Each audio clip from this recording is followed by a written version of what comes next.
Okay, this time we're looking at Druid. So, first up, we've got the Starlight Reactor, a 3 mana 3/3 starship piece.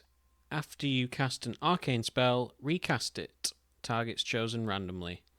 So, Druid's got Bottomless Toy Chest, and this feeds into the spell damage package. We've not really seen a great deal of play of that though. And Sparkling File, which is sort of spell damage focused ramp spell, again hasn't seen a great deal of play. Sleep Under the Stars, though, we've seen tons and tons of, and I expect we will continue to see absolutely loads of this card. This card is exceptional. So, getting to recast that spell, potentially this is a 10 mana combo. So, if you are playing a more controlling style of Druid, getting the second trigger to just gain probably an absolutely ridiculous amount of armor, refreshing all your mana, or 9 of your mana, and drawing cards to boot. So yeah, this seems like the thing that you're going to be looking at. A solid start. And next up, we've got a legendary 4 mana 3/3 Draenei Battlecry. If you're building a starship, get 3 different arcane spells and reduce their costs by 2.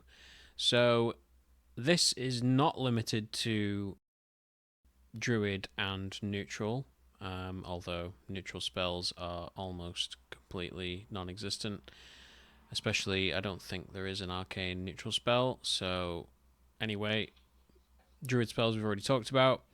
There are some Hunter ones, mostly looking at low cost damage.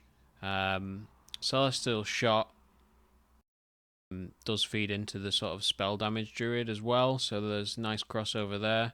And Star Power is just a really solid option. Again, if you're playing this more controlling Druid, Star Power does a really good job of cleaning up your opponent's board. Yeah, Mage has probably the largest depth here.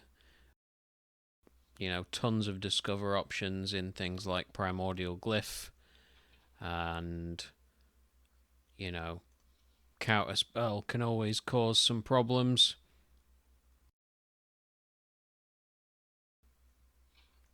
Stargazing as well, so if you have built your deck around arcane spells specifically, getting more, again, looking for your Sleep Under the Stars to get a second copy of that, so that's another way of doing that. And, you're occasionally going to get the Stars Align from Priest, transforming minions in your hand into ones that cost 3 more. There's going to be times in a longer game where your hand starts to fill up with the types of cards that you don't necessarily need toward the end of the game. So just getting to try and basically turn them into something better, in a similar vein to the Golden Kobold from Marin. So not a completely dead option. And Wish Upon a Star to give extra stats to all the minions in your hand, deck, and battlefield. So crucially as well, you have to remember that this is giving it 2 mana reductions as well, so it's not going to be as difficult as usual to be casting things like Wish Upon a Star. So yeah, again, there's going to be more arcane spells in Druid to look at as we go along, but 4 mana 3/3 Draenei. We'll see if there's a decent amount of Draenei support here as well. But this feels like quite a flexible addition to the Starship deck. So crucially, this does have to be the Starship deck in order for this to actually do anything. So yeah. And here we go. So Distress Signal, a 4 mana arcane spell, which summons 2 random 2 cost minions and refreshes 2 mana crystals. So as long as, you've got the spells to follow this up, this is essentially a 2 mana spell, and you get 2 random 2 cost minions. I think this is the type of thing where you're not going to be main decking this, but alongside some of Druid's, reduction spells. So again, things like the the Drain Eye Legendary that we've just looked at, and Sparkling File. There are ways to get this even cheaper, and then you've essentially cast it as, you can think of it as a bit of a 0 mana type spell. 2 random 2-cost minions, though, is nothing to sing home about. That tends to be the type of effect you want to see in a more token-based strategy. And I don't think the arcane spell deck necessarily cares about this.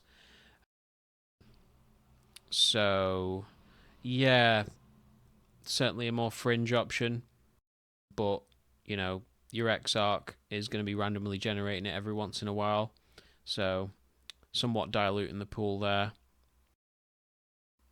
So, yeah, not particularly impressed by Distress Signal. And then we've got another Starship piece, the Shatari Cloakfield, a 2-mana 1/3 with Elusive, and your first spell each turn costs 1 less. So this is just, classic kind of ramp for Druid, specifically tailored into the spells though. So again, this does feed into a more, the other Starship piece is telling you to have arcane spells and recast them. This piece is reducing the cost of said spells. So once you've summoned your Starship, that's going to amalgamate into, hopefully being able to cast a fairly expensive spell like Sleep Under the Stars at a reduced cost and then getting a second trigger of it. So it's looking like, if you had both of these in your Starship and at least one of the Starlight Reactors, if you summon your Starship for 5 mana, you can then cast Sleep Under the Stars for 5 mana and get the second trigger. So that's a really strong 10 mana combo for Druid as well, which, as we all know well by now, does not struggle to ramp up to 10 mana. So yeah, this is all looking really cohesive. Next up, 1 mana arcane spell, Arcanite Revelation. Draw a card. If it's a spell, it costs 1 less. 0 mana cycle as long as you do find a spell. And even if you don't, 1 mana draw a card is really strong. We've seen similar effects in Rogue before, and, whatever the extra bonus on top of just drawing the card is, you don't necessarily care, just because this is going to, consistently help you get through your deck as fast as possible. And as we've just seen from the Shatari Cloakfield, this can potentially be a 0-cost spell, as well as then making the next spell cost 1 less.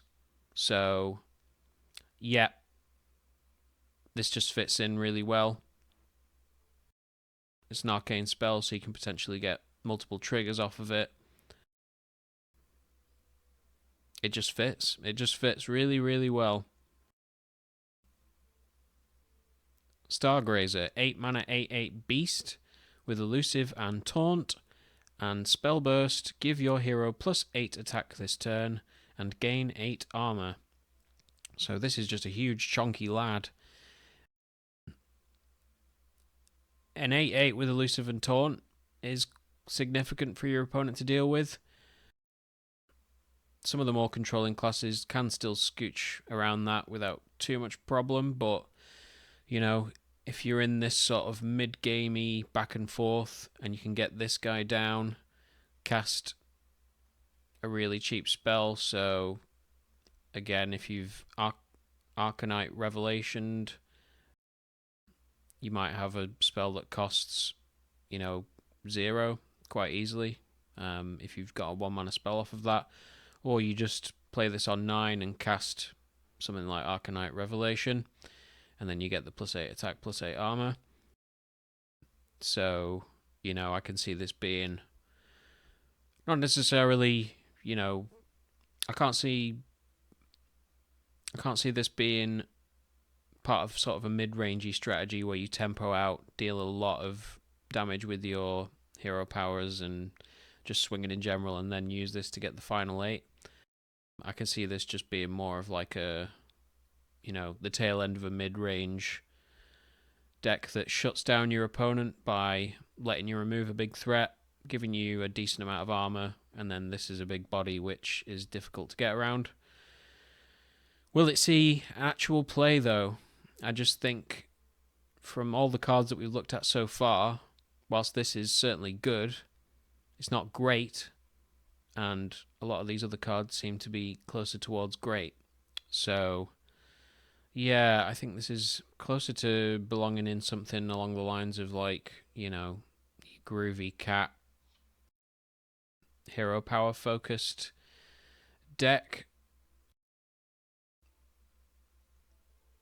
But, it's this Zog Fog Snout type business, isn't it? So, you might be hoping you get your Stargrazer cheated out in some way. Getting to 14 mana isn't completely out of the question in a single turn for Druid. Or, maybe they've reduced this somehow to then, you can get 2 9/9 Quillballs with Taunt. But that does seem quite Pipe Dream-esque compared to some of these other more consistent combos you can do with the Starship and Arcane spells. So, yeah, I don't think Stargrazer's gonna make too many appearances out there. 2 mana Arcane spell, Astral Phaser. You choose one to deal 2 damage to 2 random enemy minions, or make 1 dormant for 2 turns. So this seems like a very flexible option. Early in the game, you can use this to just clear a couple of your opponent's threats. Or if it gets later on in the game, they have a big Ziliax or something like that, and you just make it dormant for 2 turns to get around it rather than dealing with the lifesteal or whatever it might be. So, I think this is the type of arcane spell which is much more appealing than the likes of Distress Signal for the type of strategy that the more mid-range focused Starship Arcane deck is going to be looking for. So I think this has a fair shout of seeing play. We're gonna see some of this choose one become relevant shortly, so let's keep Astral Phaser in mind as we continue. We've got the 7 mana Final Frontier. Again, another arcane spell, and this is a high cost one, so similar shenanigans to the likes of Sleep Under the Stars, as we've spoke about previously. You are discovering a 10 cost minion from the past and setting its cost to 1. So, historically, 10 mana creatures are really big, really powerful. Druids had a fair few in the past. Crucially, it is only the past, so things that are currently in standard, like the Titan, aren't going to be available until A&R rotates out, which is going to be, after this expansion in the next one, so certainly doesn't look like this spell's going to get any worse after rotation.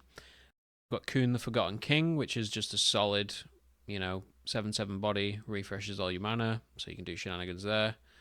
Tyrantus, huge taunt elusive minion. In terms of the neutral pool, things like Big Bad Archmage, the Colossus of the Moon. Admittedly, this is probably too slow for modern Hearthstone. The Dark Rune Rabbit, if you are desperate for some removal. Deathwing as well, although, Druid tends to be running quite a large hand size, so discarding your hand is not the most appealing option. Or the other Deathwing, or the other Deathwing. Raid Boss Onyxia has always been a belter. Scrapyard Colossus, Stoneborn General. There's lots of good options. There's very few duds like Ultrasaur that are gonna spoil this trigger. So 7 mana, discover a pretty damn good minion, and you can play it straight away for 1 mana. And if you can get this to cast multiple times, that's just becoming absurd, because you probably still have the extra mana to play multiple 1-cost 10 mana minions. So yeah, this is like a big late game push for that style of deck as well. And another arcane spell, 5 mana, Cosmic Phenomenon. Summon 3/2/3 elementals with taunt, and if your board is full, give your minions +1/+1. This one is more tricky to evaluate. So this is quite reminiscent of, Saronite Chain Gang. Obviously, you get 3 instead of 2, with the added bonus of, if your board being full, all your minions get +1/+1. So this again seems to be pointing more towards a token type strategy. So a deck where you'd be playing that alongside things like Distress Signal. I just don't know that the arcane spell pool specifically has enough depth to, really bring this together. Because ideally, you're going to be able to reduce this with something like Shatari Cloakfield, or, if you can get multiple procs of this from the Starlight Reactor, then as long as you started, well, you're going to have the Starlight Reactor on the board, right? So when you cast 2 copies of Cosmic Phenomenon, you're going to have filled the board after the second casting of Cosmic Phenomenon. So they're all going to be 3/4 elementals with taunt. That's quite reminiscent of Dragon Golem in the Dragon list for Druid, which did see play initially but has dropped off. This hopefully can happen faster than Dragon Golem can. Is it good enough, though? I'm having a hard time seeing it. I just think the arcane package points more towards, like I say, a more controlling strategy. And, if it's got to turn 5 and your opponent's playing a more aggressive strategy, I don't know that 3/2/3 elementals with taunt is going to be enough to slow them down significantly. It's, it's doing some work, but I think your opponent's going to be trading favorably with these elementals, and then you're going to be looking at, how do I actually remove them? So I'm not convinced with Cosmic Phenomenon. And then finally we have Ulu the Everdrifter. It is a 5 mana 6/5, and each turn this is in your hand, you gain 2 random choose 1 choices. Ulu the Everdrifter works like Shifter Xeris, where each turn this is in your hand, its text box is transforming between a choose 1 of 2 random choose 1 choices. I believe that is only choose 1 choices from standard. Obviously, in standard, if you were playing wild, it's probably all the choose 1 choices. So this ranges from doing things like Living Roots, where you get, 2 1/1 saplings, or deal 2 damage. Crucially, this is mixing and matching between cards, so, on any given turn, it won't necessarily be just giving you the 2 choices from Living Roots. It might be the 2 damage from Living Roots and the, discover a beast from Peaceful Piper. The thing is, I think all these cards that have historically transformed every turn are all terrible. I think the closest we ever got to one being playable, there was a 1 mana 1/1 Chameleon in Priest, which was transforming into a card in your opponent's hand. And that was quite fringe as well, so that gives you an idea of, it's the inherent randomness of the choices where this could be sat in your hand for turns, giving you some pretty, low cost options that you're not very interested in, versus, hitting turn 5 with this in your hand and getting something like, summoning 5/2/2 treants, or, summoning copies of all the other minions on your board, or drawing cards, or restoring health, or, transforming your treants. So, there can be some quite conditional options here depending on whether you've got a board or not. Sometimes you want to see options that are buffing your board, and it doesn't give you that. It gives you ones that summon more, or the opposite. You've also got the Gloomstone Guardian, which has 2 deliberately bad choose one options, and obviously this doesn't get the Forge to do neither of them, so this kind of just adds some terrible choices to the pool. So yeah, I don't think Ulu sees play because it's just too random to be consistent, when you could just, if there's any one of these choose one cards that you're particularly interested in, just run that. So unless we see some significant choose one support in the future, I think Ulu stays on the sidelines, unfortunately. So there you go. Druid. So yeah, I think it's basically looking like it's going to be some kind of starship deck. They've only had the one Draenei there, so a Draenei deck is not really going to be a thing for Druid. And yeah, I think in particular Arcanite Revelation is a real standout here. I think you'll just see this in basically every Druid deck until it rotates, as long as it's, cares about having spells. So yeah, and even then, it's a 1-mana draw a card, so yeah, really good. Cool. And now we come on to Demon Hunter. So, first of all, Zortoth, Breaker of Stars, a 6-mana 5/5 demon. Battle Cry, add 2 stars to both sides of your hand, and when they collide, you deal 5 damage to all enemies. So, essentially, you're playing a Demon Hunter deck that can afford to play a 6-mana 5/5. That's not a great start. And then you get the 2 stars. So if you're playing quite a fast Demon Hunter deck and your hand is already quite slim, you can play Zortoth and then hopefully 1 or 2 cards in between the 2 stars, so then on your next turn you can just throw those out and hopefully just completely wipe your opponent's board. It's just very unusual. Demon Hunter doesn't have a great deal of, one-sided board clears. Quite often you see Demon Hunter getting ones that also deal damage to its own minions. The Rhapsody, which is 3 damage to all minions. Fell Fissure is 2 damage to all minions and then 2 damage to all minions.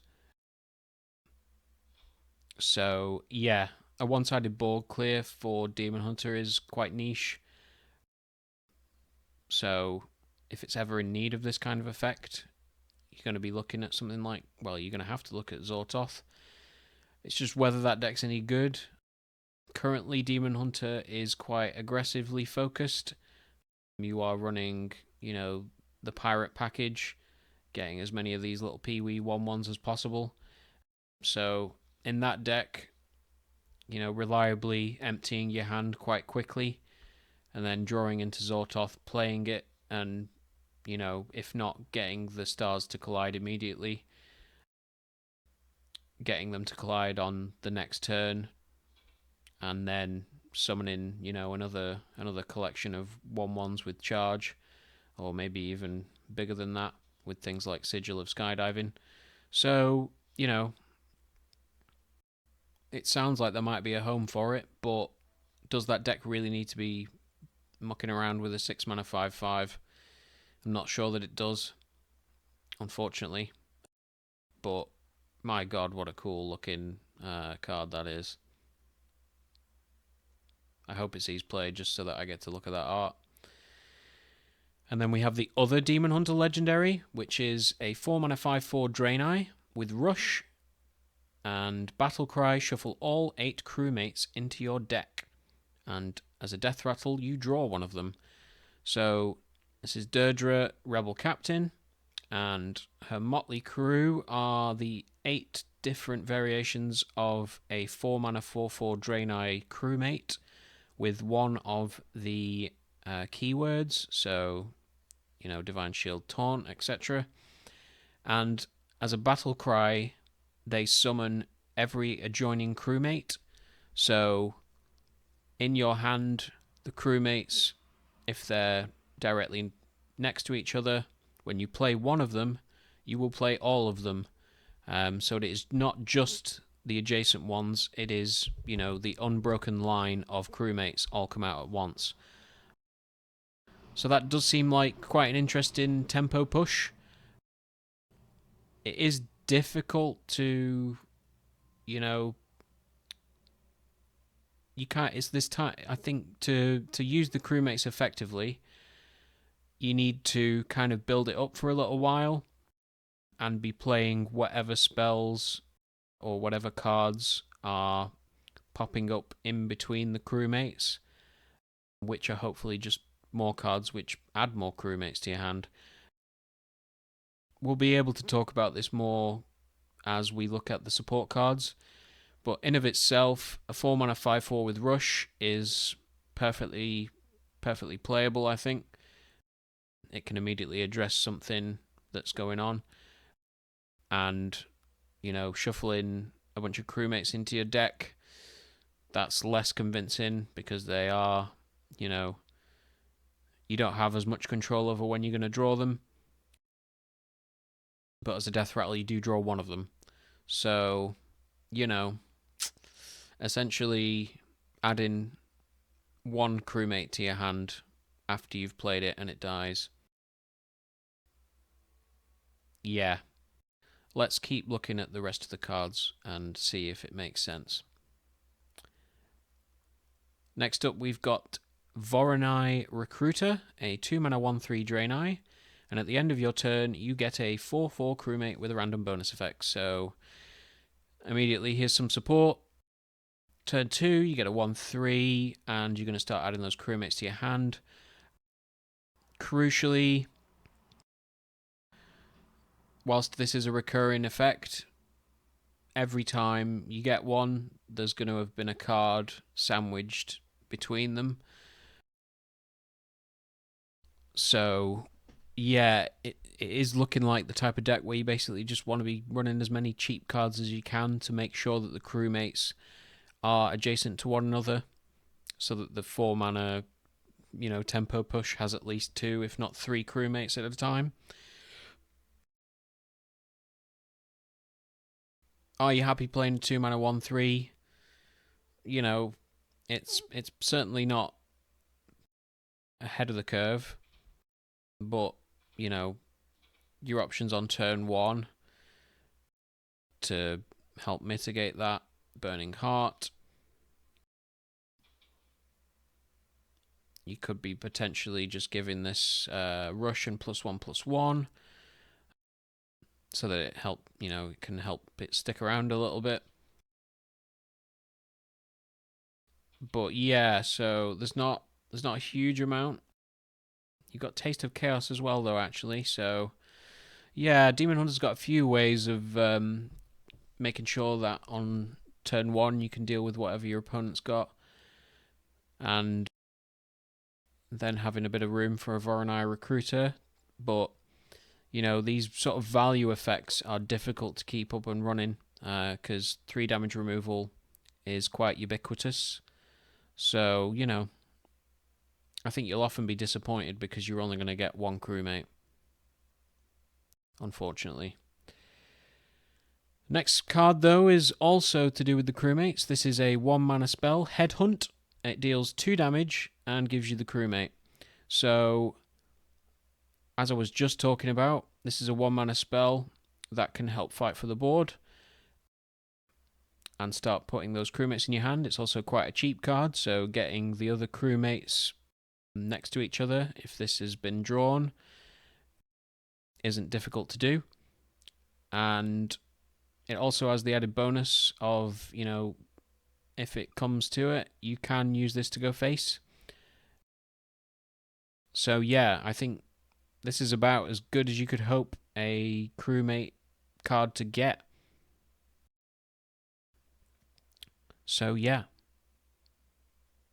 Headhunt I think is pretty great, but I don't know if it's good enough to run even if you aren't particularly fussed about your crewmates. So yeah, you know, because of other options like Taste of Chaos is a more reliable bonus effect than a 4/4. So it is kind of all hinging on whether the crewmate deck is any good. Let's see if there is any more support for that. Next up, we've got the Emergency Meeting, which is a 2-mana spell, which gets you 2 crewmates and puts a random demon that costs 3 or less between them. So yeah, even though you are getting 2 crewmates, you are getting the caveat of needing to cast a card that costs 3 or less. There are a lot of demons, so this is going to be quite kind of random in terms of what you're going to get. There isn't going to be a great deal of synergy, I think, by default. But, you know, a 3 mana or less card isn't too difficult to cast. You know, on the turn, you know, if you've played this turn 2, that means, you know, you are guaranteed to be able to play the demon. And then on turn 4, you've got 2 crewmates next to each other. And, you know, hopefully, maybe on turn 1 you've cast Headhunt and already got the first crewmate. So this seems like a solid way of getting 3 crewmates next to each other. And then on turn 4 you can play all 3 of them, which is a significant tempo push. I think most classes would struggle to deal like a 4 damage board clear on their turn 4 or 5. So yeah, you know, this does seem like solid tempo. Let's see if there's any more crewmate cards. For the time being, though, this is a 1-mana 1/3 Eldritch Being. It has Outcast and Spellburst to shuffle your hand. I think this is a really interesting card design. Unless it's on the very left-hand side of your opening hand, you can afford to keep this if you just need a 1-mana 1/3, because it will not necessarily shuffle your hand. I think it basically makes your mulligan stronger, because if your mulligan, if your initial cards that you're shown at the start of the game in your opening hand are bad and you have Eldritch Being, you can be, or you know, they're not the best cards that are in your deck for the start of the game. You know, you're looking at maybe like 3 and 4 mana cards when you really want to search deeper for your earlier game plays. Eldritch Being encourages you to mulligan, because if you then mulligan and you get a bad hand again, you just play Eldritch Being turn 1, and you either get the Outcast trigger, which shuffles your hand again, and then you get another chance at a better opening hand, or you have a cheap spell, so something like through Fel and Flames, which keeps coming up in many of these conversations as we've reviewed cards. So yeah, you get the Spellburst trigger, which then shuffles your hand that way. I just think it's really interesting, and I applaud the design team for such an unusual card design. Does it fit into any Demon Hunter deck in particular? Well, we have seen cards which care about the number of cards that you've drawn on this turn. So something like Argonite Golem, Mindbender, and then Runic Adornment, which shuffles spells into your deck that cast when drawn, and Momentum. So there is some stuff here. Oh, and then of course Patches the Pilot as well to help you find those pirates with charge. So, you know, shuffling your hand can hope, Patches sees play for sure. The rest of these cards currently do not, but this is a significant addition to help see some of these cards see play. I think Momentum was on the edge of playability, less so these others. I think it does start to bring something like Mindbender into the possibility of seeing play. Reminds me of Lamplighter quite a bit. So, yeah.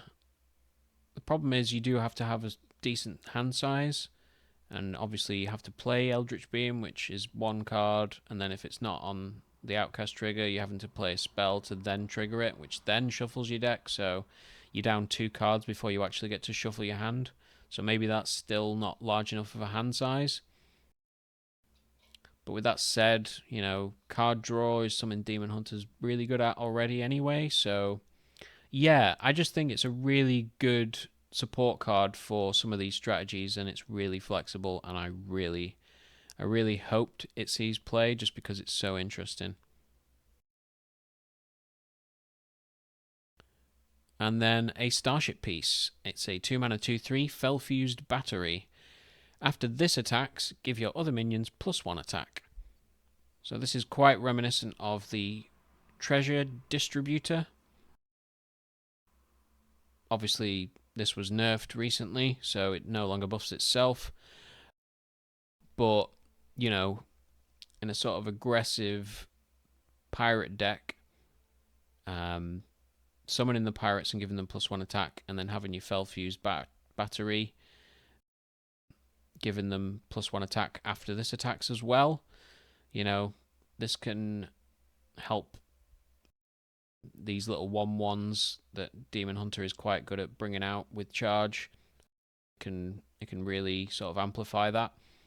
Whether the rest of the Starship support also encourages that strategy, we'll have to have a look-see in a second here, but a 2 mana 2/3, that's perfectly reasonable, and then it's kind of high priority, so you might be baiting out some more premium removal, although 3 damage isn't that difficult for most classes, so yeah, a perfectly reasonable 2 mana card for Demon Hunter here, but we'll have to see. Shattershard Turret is a 3 mana 2/4 with Rush and Wind Fury as a Starship piece. So, 2/4 Rush Wind Fury. That's not bad.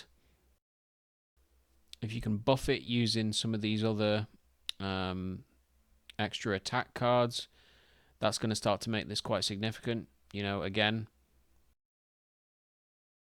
through Fell and Flames, the Fell-Fused Battery can also buff this. You need this to be at least 3, I think, for this to really start feeling impactful. Putting these 2 together to get your Starship, and then, you get a big creature which immediately removes 2 of your opponent's creatures and buffs the rest of your board by like +4 attack. That could be quite significant, especially again if you're running like Sigil of Skydiving on a prior turn. At the start of your turn, you get the 3/1/1s with charge. You press the button, get your Starship, swing twice, give all your minions, +2, +3, or +4 attack each. You can maybe get some cheeky lethals with this. So yeah, this might be a quite low to the ground Starship, which can be quite obnoxious. And then a 3 mana Fell spell, Warp Drive. You draw 2 cards, and if you're building a Starship, they cost 2 less. So this seems to be the glue that might hold the Starship deck together. Drawing in order to encourage something alongside Eldritch Being, and then these cards which benefit from how many cards you've drawn this turn come into contention. So I can see some crossover there for sure. And you get them to cost less as well, just by having your starship in play. So, yeah, I think between, having 2 copies of each of these and then maybe like the dimensional core, the 3-mana 3/2 Divine Shield as another starship piece in your deck. So I think, you can reliably be casting this early in the game to refill your hand, and, maybe then using it to get the crewmates out in a big group, because, you've made the spells themselves cost less, so it's easier to get your crewmates to lump together. It's all very low to the ground, which Demon Hunter certainly wants. It's going to make this crewmate strategy work. What are the draw spell options in Demon Hunter right now? As I say, it is a class that's very good at draw, so this does need to be quite good in order to make the cut. So, Chaos Strike, totally solid.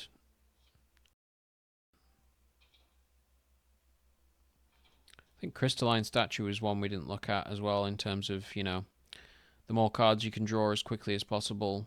You get another 5/4 with Rush, so this is another fringe card, which I think could come into play if the heavy draw strategy and stuff like that's quite good. Spectral Sight, drawing 2 cards with Outcast, and for 1 extra mana you just get to draw 2 cards and then potentially make them cheaper. So yeah,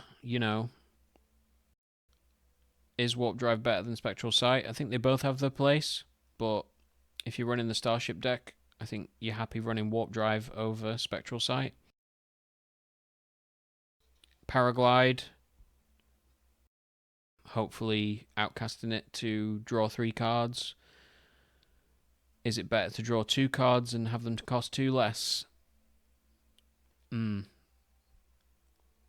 But, you maybe just run both of these, and then you can start thinking about these cards which care about how many cards you've drawn in a single turn. Sigil of Time, I think, is probably too slow. Then again, maybe not. If you can't reliably get the Outcast, it's 3 mana to draw the 3 cards next turn instead of this turn. So if it's a turn 3 spell, you don't care versus Paraglide whether you draw them immediately or not, because you've run out of mana, so you can't play them yet anyway. Yeah, I think Warp Drive is good enough, and I think it will see play. And then finally we have Infiltrate, 3 mana, choose a minion, deal 3 damage to all other minions. Now then, this, well, there you go. Again, Demon Hunter deals damage to, basically everything except your most valuable 3 or less health. It's quite reminiscent of something like Hellfire in Warlock, where, you're going to be casting this deliberately when it's not going to really impact your board that much, or you've only got the 1 minion, so you can just save it and remove all your opponent's stuff. Is it good enough, though? Can Demon Hunter get away with playing a card like that? Because if you don't have a minion of your own, you have to choose one of your opponent's minions. Granted, you'd probably pick, hopefully, just a 1/1 or something, and then remove their other better minions. Yeah.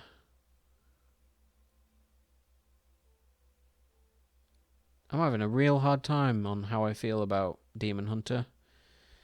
I don't think the legendaries are good enough, but, I think a lot of these low-cost spells have a decent chance of seeing play.